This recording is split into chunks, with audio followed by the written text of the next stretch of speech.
అనంత వాహినిగా ప్రవహించే గంగయే హిందుత్వం. లోకమంత తల్లిగా అల్లుకున్న బంధమే హిందుత్వం.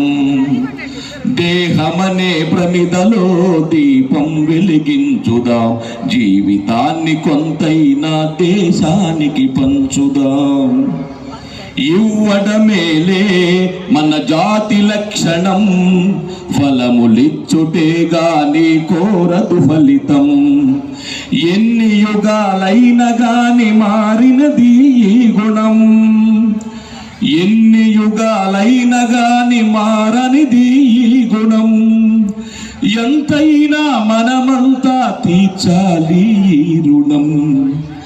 ఈ అనంత వాహినిగా ప్రవహించే గంగయే హిందుత్వం.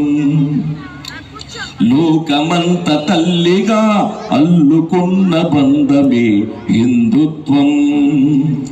కాలికి గాయమైతే కంట నీరు రాలదా, కలబోసిన మనసులన్నీ కష్టం కరిగించవా. కలసి బ్రతకటం మన ధర్మం మర్మం, హరివిల్లుకు పురుడోసిన పుడమీ పోలవనం.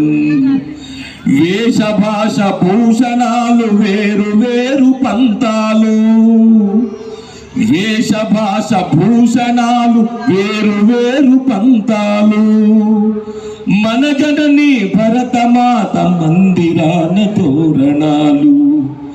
ఈ అనంత వాహినిగా ప్రవహించే గంగయే హిందుత్వం. లోకమంత తల్లిగా అల్లుకున్న బంధమే హిందుత్వం. ఉడతకున్న భక్తి అంటే ఉన్నదంత ఇవ్వడం, తనదేది కాదంటూ సర్వం అర్పించటం.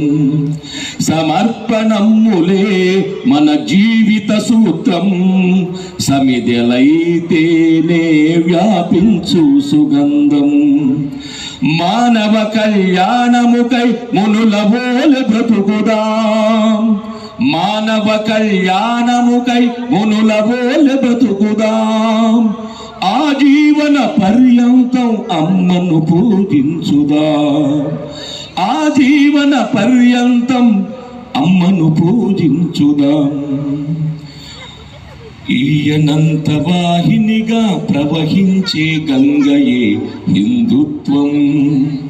లోకమంత తల్లిగా అల్లుకున్న బంధమే హిందుత్వం.